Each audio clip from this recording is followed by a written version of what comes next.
500 বছরের পুরনো ইতিহাস। নদীমাতৃক বাংলার এক কোণে লুকিয়ে থাকা এক পরম পবিত্র ভূমি, যেখানে আজও বাতাসে ভেসে আসে শ্রীচৈতন্য মহাপ্রভুর নাম আর মহাপ্রভুর প্রধান পর্ষদচি নিবাস নরোত্তম দাস ঠাকুরের প্রেম ভক্তি। হ্যাঁ, আমি কথা বলছি রাজশাহীর ঐতিহাসিক খেতড়িধাম নিয়ে। ঢাকা থেকে কিভাবে আসবেন, কেন এই স্থানটি বৈষ্ণব ধর্মের ইতিহাসের এক গুরুত্বপূর্ণ, আর কে এই ছিল নরোত্তম দাস ঠাকুর, যার অলৌকিক জীবনের গল্প শুনে আপনার গায়ের লোম শিউরে উঠবে। আজকের ব্লগে আমরা কেবল ঘুরবই না, জানবো এক জীবন্ত ইতিহাস। পুরো ভিডিও শেষ পর্যন্ত দেখুন, কারণ আজকের যাত্রাটা অন্যরকম হতে চলেছে। Good morning, good morning, good morning, good morning from Rajshahi. এই মুহূর্তে কথা বলছি ঠিক রাজশাহী রেলওয়ে স্টেশন থেকে। তো আমাদের গাড়ি ঠিক গন্তব্যে পৌঁছে গেল। নির্ধারিত সময় থেকে আধা ঘন্টা বিলম্ব করে আমাদের গাড়ি এই মুহূর্তে রাজশাহী স্টেশনে পৌঁছে গেছে। তো এখন ঘুরিতে বাজে হচ্ছে ঠিক 4:56। তো আমরা এখন বেরিয়ে পড়বো স্টেশন থেকে। আর স্টেশন থেকে বেরিয়ে আমরা প্রথমে যাব খেতড়িধাম। তো যেতে যেতে কথা বলবো যে কিভাবে খেতড়িধাম যেতে পারবেন। বন্ধুরা, আমার পিছনে ঠিক দেখতে পাচ্ছেন, এটা হচ্ছে রাজশাহী রেলওয়ে স্টেশনের গেট। ঠিক স্টেশন থেকে বেরিয়েই আপনারা মেন রোডে আসতে পারবেন। পাশটাতে হচ্ছে পুরো মেন রোড। এখানে অজস্র সিএনজি গাড়ি, বাস এগুলো পেয়ে যাবেন। তো আমরা এখান থেকে একটা দামাদামি করে নেওয়ার চেষ্টা করবো। অবশ্যই একটু বার্গেনিং করে নেবেন। বন্ধুরা, আমাদের অটো ছুটে চলেছে। আমরা অটো ভাড়া করেছি একদম ডিরেক্ট খেতড়িধাম গৌরঙ্গবাড়িতে নিয়ে নামিয়ে দিবে রেলওয়ে স্টেশন থেকে। জনপ্রতি ভাড়া নিয়েছে 60 টাকা করে। আপনারা একটু দামাদামি করে আসবেন, এখানে উল্টো পাল্টা অনেক সময় ভাড়া চায়।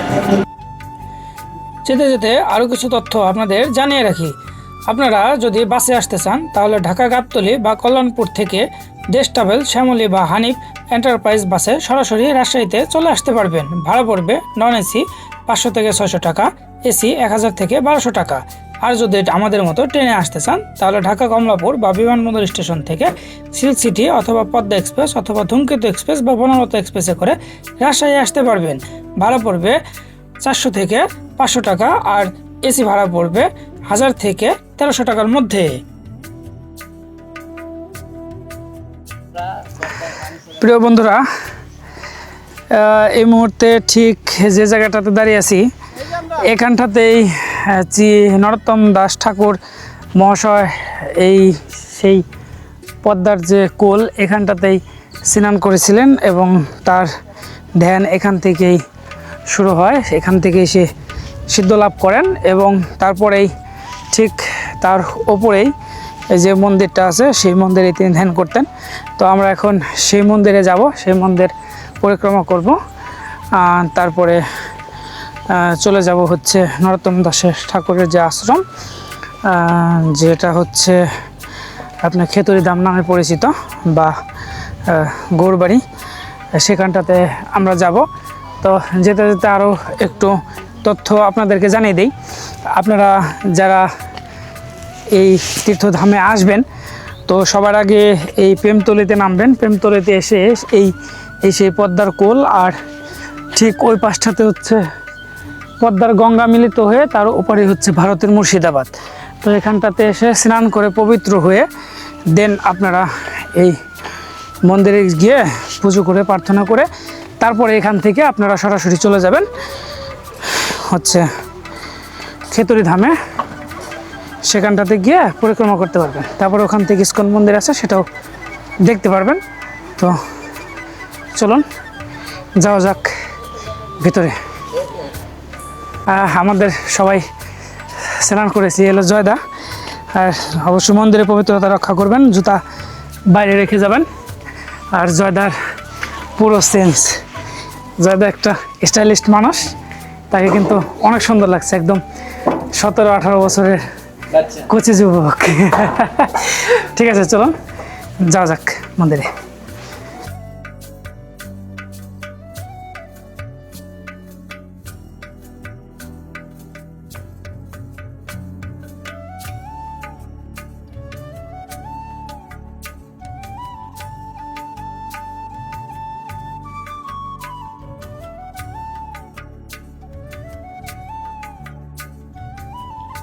আপনারা এখানে আসলে এই যে মন্দিরের বিগ্রহটা আছে ঠিক তার সামনে, বিগ্রহের সামনে আপনারা দেখতে পারবেন তমাল গাছ। তমাল গাছের নিচেই দেবাদিদেব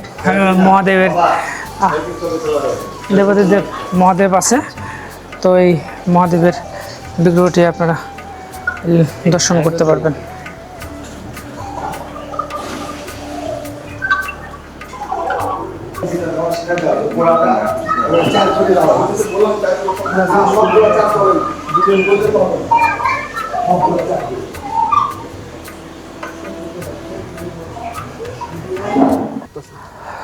বন্ধুরা, আমরা এখন শ্রী নরোত্তম দাস ঠাকুরের যে ধ্যানস্বরূপ যে মন্দির ছিলেন সেই মন্দিরের দর্শন করলাম। আর এখন আমরা চলে যাব শ্রী নরোত্তম দাস ঠাকুরের আশ্রমে। সেটা হচ্ছে আপনার খেতুরে ধাম নামে পরিচিত, আপনারা জানেন। তো এটাও সেই একইভাবে পবিত্র স্থান, খুবই পবিত্র স্থান। আর এই সেই পদ্মা নদী, আর ওই পাশটায় গঙ্গা এবং ইন্ডিয়া মুর্শিদাবাদ পড়েছে। তো এখন দেখা হবে আপনাদের সাথে খেতুরে ধাম গিয়ে। বন্ধুরা, গৌরাঙ্গবাড়ি খেতুরে ধাম থেকে স্বাগত জানাচ্ছি, আমি সৈকত। আমরা এই মুহূর্তে পৌঁছে গেছি ঠিক গৌরাঙ্গবাড়ির সামনে। এটা মূলত হচ্ছে খেতুরি ধাম। তো এখানে এলাকাবাসী এটাকে গৌরাঙ্গবাড়ি নামে বেশি পরিচিত। তো এটা হচ্ছে মেইন গেট। তো আমরা মেইন গেটের সামনে আছি। তো আপনারা এদিক দিয়ে আসবেন, এদিক দিয়ে এসে আপনাদের ঠিক এখানটাতে নামিয়ে দেবে। আচ্ছা, আমরা এখন একটু প্রবেশ করব ভিতরে, চলুন যাওয়া যাক। তো আমরা গৌরাঙ্গবাড়ির ভিতরে প্রবেশ করছি। প্রবেশদ্বারে কিছু দিক নির্দেশনা দেয়া আছে, আপনারা এক নজরে সেগুলো দেখে নেবেন। কি কি করা যাবে, কি কি করা যাবে না, সব বিস্তারিত এখানে বর্ণনা করা আছে। আপনারা অবশ্যই মন্দিরের পবিত্রতা বজায় রাখবেন। সো ভিতরে প্রবেশ করলাম গৌরাঙ্গবাড়ি। এই মুহূর্তে গৌরাঙ্গবাড়ির ঠিক ভিতরটাতে আমরা প্রবেশ করেছি। আপনাদেরকেও সাথে করে নিয়ে ঘুরে দেখাবো এই পুরো গৌরাঙ্গবাড়ির খেতুরি ধামের আনাচে কানাচে সকল কিছু ঘুরে দেখানোর চেষ্টা করব। সো সাথেই থাকুন। ঠিক গৌরাঙ্গবাড়ির গেট দিয়ে ঢুকেই হাতের বাম দিক দিয়েই শুরু হবে প্রত্যেকটা মন্দির। এখানে পর্যায়ক্রমে মন্দিরগুলো দেয়া আছে। তো আপনারা দেখতে পাচ্ছেন, প্রথমে হচ্ছে যে মন্দিরটা সেটা হচ্ছে শ্রী শ্রী নারায়ণ মন্দির। আপনারা দর্শন করছেন, এটি হচ্ছে শ্রী শ্রী নারায়ণ মন্দির। আর ঠিক যদি তার ডান পাশটাতে একটু দেখাই, তাহলে এটা হচ্ছে শ্রী শ্রী গৌরাঙ্গদেব মন্দির। তো এটা হচ্ছে এখানে অনেক বড় একটা মন্দির, নাট মন্দির, উপরে নাট মন্দির সিস্টেম করা। এটা হচ্ছে শ্রী শ্রী গৌরাঙ্গ মন্দির। এখানে রাধা গোবিন্দের বিগ্রহ আছে ভিতরে, আমরা পরবর্তীতে চেষ্টা করব দেখানোর জন্য। আর ঠিক তার ডান পাশটাতেই আছে এই মন্দিরটার নাম হচ্ছে শ্রী শ্রী শিব মন্দির। এটা হচ্ছে দেবাদিদেব মহাদেবের শিব মন্দির। ভিতরে শিবলিঙ্গ দেয়া আছে। আপনারা এখানে অবশ্যই পূজা অর্চনা করতে পারবেন, আরাধনা করতে পারবেন, প্রার্থনা করতে পারবেন। ঠিক তার ডান পাশেই, অ্যাকচুয়ালি পর্যায়ক্রমে সিরিয়াল অনুযায়ী মন্দিরগুলো সাজানো। ঠিক ডান পাশেই যে মন্দিরটা আছে সেটা হচ্ছে শ্রী শ্রী নরোত্তম ঠাকুরের মহাশয়ের যে মন্দিরটা, সেই মন্দিরটা এখানে প্রতিস্থাপন করা আছে। তা আপনারা দেখতে পাচ্ছেন। ঠিক তার ডান পাশে, আসলে অ্যাকচুয়ালি বারবার ডান পাশে বলছি কেন, পুরো মন্দিরটাই একই সিরিয়ালে সবগুলো মন্দির এখানে প্রতিস্থাপন করা। তো এটা হচ্ছে শ্রী শ্রী লোকনাথ গোস্বামীর মন্দির। তো আপনি দেখতে পাচ্ছেন এটা হচ্ছে লোকনাথ গোস্বামী মন্দির। আমি একে একে ভিতরে দেখানোর চেষ্টা করব। আগে একটু বাইরে থেকে আপনাদের দেখিয়ে নিই, তারপরে হয়তো ভিতরে যাব। আর এই পাশটাতে আছে হচ্ছে শ্রী জগন্নাথ দেবের মন্দির। তো এটা হচ্ছে জগন্নাথ, বলরাম, সুভদ্রা, মহারানীর বিগ্রহটা এখানে আছে। আর ঠিক তার একটু আগালেই তার ডান পাশে আর একটা আছে যে শ্রী রাধা গোবিন্দ জিউর মন্দির। এটা হচ্ছে শ্রী রাধা গোবিন্দর জিউর মন্দির। তো আমরা পর্যায়ক্রমে সব মন্দিরগুলোই ভিতরে দেখাবো এবং কি আপনাদের তথ্য দেওয়ার চেষ্টা করব। বন্ধুরা, এখানে দেখতে পাচ্ছেন যে এটা হচ্ছে শ্রী জগন্নাথ দেবের রথের অভাব। এখানে কি রথযাত্রা হয়, সেই রথটা এখানে রাখা আছে। হয়তো রথ উৎসবের দিন এই রথটা এখান থেকেই টান দেওয়া হবে। সো আমরা এই মুহূর্তে দেখলাম যে এখানে মন্দিরগুলো আপনাদেরকে দেখালাম, সেই মন্দিরগুলোর ডিটেলস আরও দেখানোর চেষ্টা করব। তো এখানে মোট মন্দির আছে হলে 1টি, 2টি, 3টি, 4টি, 5টি, 6টি, 7টি। বন্ধুরা, এখানে টোটাল একই সিরিয়ালে 7টি মন্দির রয়েছে। আর যদি আরেকটু আপনাদেরকে দেখাই, ঠিক মন্দিরের সামনেতেই আমার পেছনটাতে যে দেখতে পাচ্ছেন এটা হচ্ছে নাট মন্দির প্রতিস্থাপন করা হয়েছে। এখানটাতে হচ্ছে আপনার অষ্টকালী লীলা কীর্তন পরিবেশন হয়, যে কুঞ্জ সাজানো আছে। এখানটাতে ঠিক ভাগবত পাঠ বা ধর্মীয় সকল আচার আচরণ সকল কিছু করা হয়। আর ঠিক ওই পাশে যে ওই অরেঞ্জ কালার বিল্ডিংটা, ওটা হচ্ছে অফিস কক্ষ। তো আমরা আরও ঘুরবো, আরও ঘুরে ঘুরে আরও বিস্তারিত দেখব এবং বিস্তারিত আপনাদের সামনে তুলে ধরব। খেতুরি ধামের ইতিহাস জানতে হলে আমাদের ফিরে যেতে হবে আজ থেকে প্রায় 500 বছর আগে, 1531 খ্রিস্টাব্দের মাঘী পূর্ণিমায়। এই খেতুরি গ্রামে জন্মগ্রহণ করেছেন বৈষ্ণব জগতের উজ্জ্বল নক্ষত্র ছিল নরোত্তম দাস ঠাকুর মহাশয়। তিনি কোনো সাধারণ পরিবারের সন্তান ছিলেন না। তিনি ছিলেন খেতুরি রাজা কৃষ্ণনন্দন দত্ত ও রানী নারায়ণী দেবীর একমাত্র পুত্র। রাজপুত্রের মতো সমস্ত ধন সম্পদ বৈভব তার পায়ের কাছে ছিল, কিন্তু তার মন পড়েছিল শুধুই ঈশ্বরের চরণে। ছিল নরোত্তম দাস ঠাকুর মহাশয়ের জীবন এক অলৌকিক ঘটনায় মোড়ানো। লোককথা এবং বৈষ্ণব শাস্ত্র মতে শ্রী চৈতন্য মহাপ্রভু যখন বাংলাদেশ ভ্রমণে এসেছিলেন, তখন তিনি এই প্রেমতলির পদ্মাবতী নদীর তীরে এসে তার ভেতরের প্রেমধন নদীকে সমর্পণ করে যান। মহাপ্রভু নদীকে বলেছিলেন, যখন নরোত্তম নামের এক বালক এই নদীতে স্নান করতে আসবে, তুমি এই প্রেম তাকে দিয়ে দিও।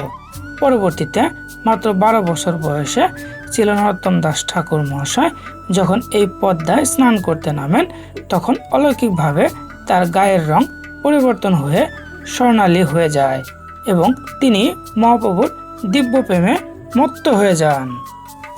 রাজকীয় সুখ স্বাচ্ছন্দ্য নরোত্তম দাস ঠাকুরকে ধরে রাখতে পারেননি। এক রাতে মা বাবা এবং রাজপ্রাসাদ ছেড়ে তিনি পায়ে হেঁটে সুদূর বৃন্দাবনের উদ্দেশ্যে রওনা হন।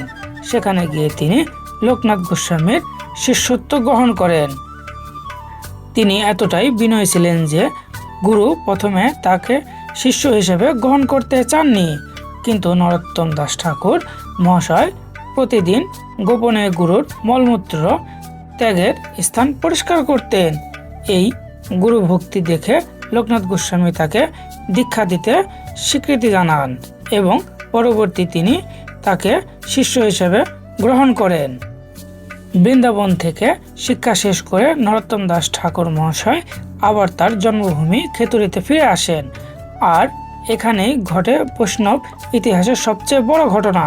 1582 খ্রিস্টাব্দের কাছাকাছি সময়ে তিনি খেতুরিতে একটি ঐতিহাসিক গৌড়ীয় বৈষ্ণব সম্মেলনের আয়োজন করেন, যেখানে চৈতন্য মহাপ্রভুর পত্নী জাহ্বা মাতা সহ ভারতের বড় বড় সাধু সন্তরা এসেছিলেন।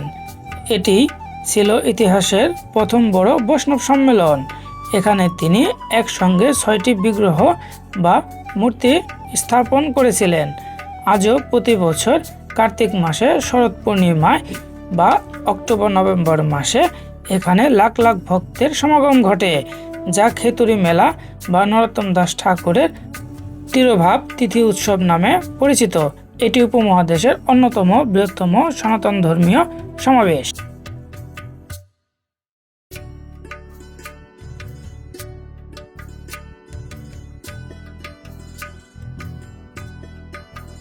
রাজশাহীর এই খেতুরি ধাম কেবল একটি দর্শনীয় স্থান নয়, এটি ভক্তি, ত্যাগ ও আধ্যাত্মিকতার এক জীবন্ত দলিল। একজন রাজার ছেলে কিভাবে সবকিছু ত্যাগ করে সাধক হয়ে উঠেছিলেন তার এক অনন্য উদাহরণ ছিল নরোত্তম দাস ঠাকুর মহাশয়। আপনি যদি কোলাহলমুক্ত শান্ত পরিবেশে কিছুক্ষণ সময় কাটাতে চান এবং বাংলার প্রাচীন ঐতিহাসিককে ছুঁয়ে দেখতে চান এবং রাজশাহীর প্রেমতলী খেতুরি ধামে এসে আপনার ধাম যাত্রা সম্পূর্ণ করতে চান এবং আপনি পরিক্রমা করতে চান এবং সেই সাথে আপনি যদি একজন সনাতন ধর্মীয় অবলম্বী হয়ে থাকেন, তাহলে অবশ্যই আপনার এই খেতুরি ধামে এসে পরিক্রমা করা উচিত। এতে আপনার দেহ মন যেমন পবিত্র হবে, সেই সাথে সাথে আপনার ভালো লাগা কাজ করবে, দুশ্চিন্তা দূর হবে। নরোত্তম দাস ঠাকুর যখন খেতুরিতে ভজন করতেন তখন তার আধ্যাত্মিক সুখ্যাতি চারিদিকে ছড়িয়ে পড়ে। এতে হিংসাগ্রস্ত হয়ে স্থানীয় কিছু ঈর্ষান্বিত ব্যক্তি এবং তৎকালীন নবাব কাজী বিচারক তার ক্ষতি করার পরিকল্পনা করেন। তার একদল ডাকাতকে লিলিয়ে দেন নরোত্তম দাস ঠাকুরের আশ্রমে চুরি এবং তাকে লাঞ্ছিত করার জন্য। অলৌকিক ঘটনা হলো, গভীর রাতে ডাকাত দল যখন খেতুরি ধামে আশ্রমে প্রবেশ করে তখন তারা দেখতে পান পুরো আশ্রমটি এক দিব্য আলোয় আলোকিত এবং নরোত্তম দাস ঠাকুর যখন হরির নাম কীর্তন করছেন তখন চারপাশে স্বয়ং দেবতারা এসে হাত জোড় করে দাঁড়িয়ে আছেন। এই দৃশ্য দেখে ডাকাতদের হাত থেকে সব অস্ত্র খসে পড়ে যায়, তাদের ভেতরের সমস্ত হিংসা দূর হয়ে যায়। তারা নরোত্তম দাসের ঠাকুরের পায়ে এসে লুটিয়ে পড়েন এবং ক্ষমা চান। পরবর্তীতে তারা ডাকাতি ছেড়ে দিয়ে বৈষ্ণব সাধক। বন্ধুরা, আমার ঠিক সামনেতেই রয়েছে পরিক্রমা করার জন্য দেখুন কি সুন্দর করে বৃন্দায় দেবী তুলসীর বাগান তৈরি করে রেখেছেন। তো চারিপাশে তুলসী গাছের বাগান, আর ঠিক মাঝখানটাতেই আপনি তুলসী পরিক্রমা করতে পারবেন। ঠিক তার এই মাঝেতে রয়েছে তুলসীর বাগান, খুব সুন্দর করে তৈরি করে দেওয়া হয়েছে। আপনারা এখানে আসলে অবশ্যই পরিক্রমা করবেন। পরিক্রমা করার জন্য খুব আদর্শ এবং সুন্দরতম একটি জায়গা। আমার তো ভীষণ ভালো লাগছে। আশা করি আপনারা যখন আসবেন আপনাদেরও ভীষণ ভালো লাগবে।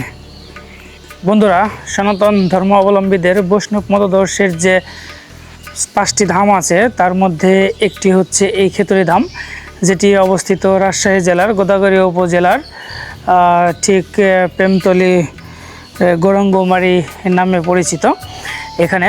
আর বাকি ধামগুলো পড়েছে ইন্ডিয়াতে, এই ধামটাই একমাত্র বাংলাদেশে পড়েছে।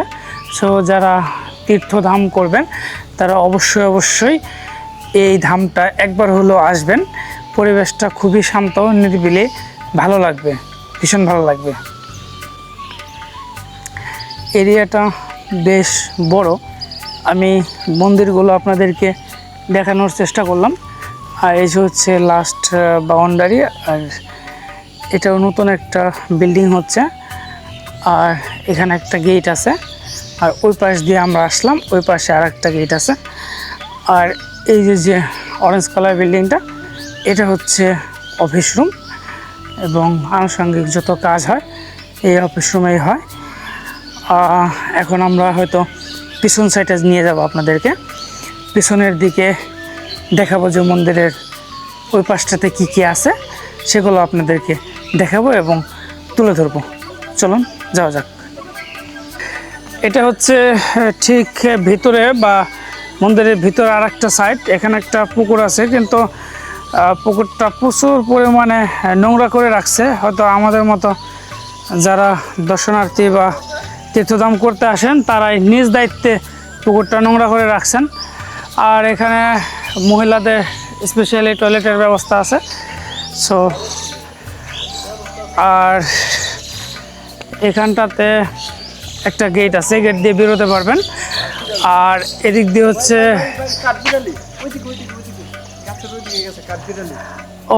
এখানে আসলে আপনারা কাঠবিড়ালির সন্ধানও পাবেন, দেখতে পারবেন, হঠাৎ করে চোখে পড়তে পারে। আর এটা হচ্ছে এই যে কাঠবিড়ালি, হ্যাঁ অনেক সুন্দর। আর এখানে প্রসাদ বিতরণের কেন্দ্রঘর। আর এখানে দেখতে পাচ্ছেন প্রসাদ রান্না হচ্ছে। আর এই পাশটা হচ্ছে গোশালা। আর এখানে প্রসাদ রান্নার জন্য অনেকগুলো উনুনের ব্যবস্থা আছে, 1 2 3 4 5টা 6টা 7টা উনুনের ব্যবস্থা আছে। আসলে কি প্রসাদ রান্না হচ্ছে, এখানে প্রসাদ রান্না হচ্ছে। এখানে আর একটা তথ্য আপনাদেরকে জানিয়ে রাখি, আপনারা যারা এখানে এটাতে আসবেন গ্রুপ ওয়াইজ হিসেবে, আপনারা যদি নিজেরা রান্না করে খেতে চান তাহলে অবশ্যই এখানে নিজেরা রান্না করে খেতে পারবেন, সেই ব্যবস্থাও এখানে করা আছে। সো আপনারা যারা অনেকজন মিলে গ্রুপ ওয়াইজ আসবেন, 2 দিন 3 দিন থাকবেন, ধামে পরিক্রমা করবেন, সো তারা খাবার দাবার নিয়ে কোনো সমস্যা নেই, রান্না করে খেতে পারবেন। আর এখানে নতুন একটি পুকুর খনন করা হচ্ছে, দেখতে পাচ্ছেন পুকুরটা মাত্র খনন করা হচ্ছে। কিন্তু একটা অবাক করার বিষয় হচ্ছে, পুকুর খনন করার আগে এই পুকুর নোংরা হয়ে গেছে। হ্যাঁ, পুকুর খনন করার আগে পুকুর নোংরা হয়ে গেছে। এটা আসলে আমাদের হয়, এটা আমরা করি, এটা আমাদের দায়িত্ব, নোংরা না করলে হয় না। উৎসবের সময় হয়তো এই পাত্রগুলো ব্যবহৃত হয়, বিশাল বিশাল পাত্র, এক একটাতে অনেকজন মানুষের রান্নার প্রসাদ একসাথে রাখা যাবে এই জায়গাটাতে। তো আমরা মোটামুটি ভেতর সাইডটা কভার করলাম, আপনাদেরকে কিছু ইনফরমেশনও দিলাম, আরও হয়তো কিছু ইনফরমেশন আপনাদেরকে দেব। তো এখন জয়দাকে জিজ্ঞাসা করব এখানে আসার পর অনুভূতিটা কেমন।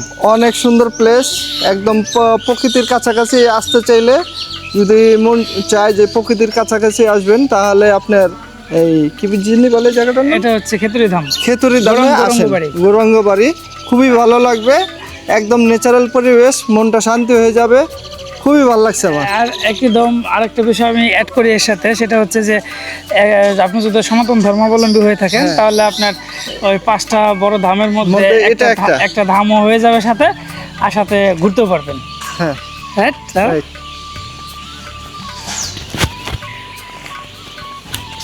হ্যাঁ, আমার এই পাশটাতে দেখতে পাচ্ছেন এটা হচ্ছে ভোগ মন্দির, রান্নাঘর। এখান থেকে আজকে ভোগ নিয়ে রান্না বাড়া করা হয়, এখান থেকেই ভোগ পরিচালনা করা হয়। আর দাদা, আর এই পাশটা আসেন, আর একটু বলে দেন সবাইকে যে এখানটাতে আসলে বড় উৎসবটা, এটা বাৎসরিক অনুষ্ঠানটা হয় আপনার দুর্গাপূজার পরে, যে লক্ষ্মী পূজার 5 দিন পর, টোটাল আর কি দুর্গাপূজার 10 দিন পরে হয় বাৎসরিক অনুষ্ঠানটা। যদি আপনারা কেউ আসতে চান তো বাৎসরিক অনুষ্ঠানে আসতে পারেন, ওই সময় আসলে অনেক অনেক আর কি আনন্দ পাবেন, অনেক ভালো লাগবে। আর অনেক দর্শনার্থী আসে, পুণ্যার্থীরা আসেন, এটা ওই সময় দর্শনার্থীর মিলন মেলা হয় সোজা হিসাব, খুব ভালো লাগবে, খুব ভালো লাগবে। আপনারা আসবেন, অবশ্যই আপনারা আসবেন, আসলে পরে ভালো লাগবে। আর ভালো লাগার মতো একটা জায়গা, এখানে ভক্তবৃন্দরা পরিক্রমা করছেন, আপনারা আসলে অবশ্যই পরিক্রমা করতে পারবেন এবং করবেন। অনেক ভক্তবৃন্দর আগমন হয়েছে, তারা পর্যায়ক্রমে পরিক্রমা করছেন। অ্যাকচুয়ালি আরও ভক্তবৃন্দ, প্রতিদিনই আরও ভক্তবৃন্দ হয়। তো আমরা এসেছি হচ্ছে একদম মর্নিং টাইমে, আমরা এখানে 6টার মধ্যে পৌঁছে গেছি, এখন 7টার মতো বাজে। তো আরো আস্তে আস্তে হয়তো ভক্তবৃন্দ আসবে। আসবে। আমরা অনেক ভোরে পৌঁছাইছি দেখে ভক্তবৃন্দ হ্যাঁ, এখন আর কি ওই রকম লোক আসে নাই, আশা করি 10টার মধ্যে অনেক ভক্তবৃন্দ চলে আসবে। হ্যাঁ, আর আমরা যখন আসছি একদম একটা সকালে main ফার্স্ট gate-এ- আওয়ারে main চলে gate আসছে। পুরোটা খুলেও না, একটু সাব গেট খুলে আমরাই ফার্স্ট। আমরা ফার্স্ট একদম এখানে আসছি। তো সময়ের সাথে সাথে আরও দর্শনার্থী এখানে বাড়বে।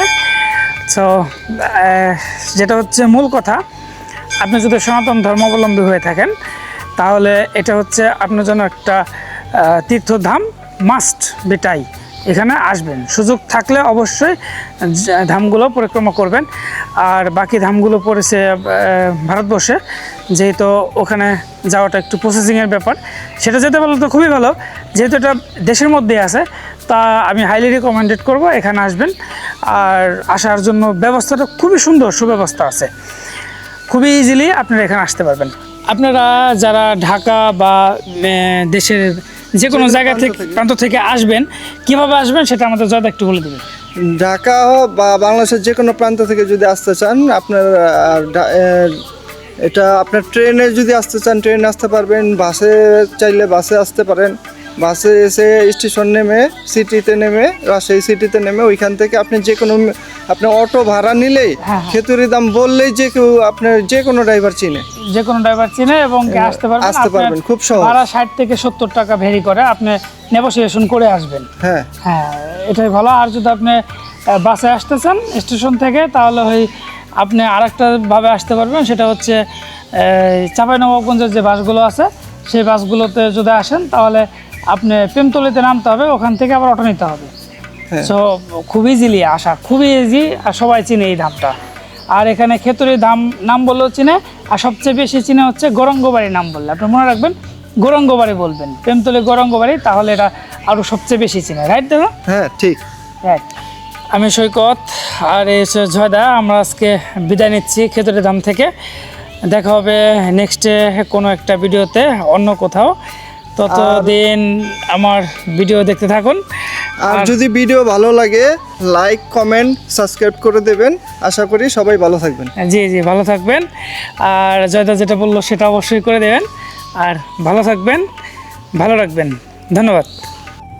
পরবর্তী পর্বে আপনারা দেখতে পারবেন খেতুরি ধাম থেকে কিভাবে খুব সহজে অল্প সময়ের মধ্যে বাংলাদেশের সবচেয়ে বৃহত্তম জায়গা নিয়ে গঠিত ইসকন মন্দিরটি, আরও দেখতে পারবেন ইসকন মন্দিরের পূজার্চনা এবং আরতি, সকল কিছু দেখতে পরবর্তী ভিডিওর জন্য অপেক্ষা করুন।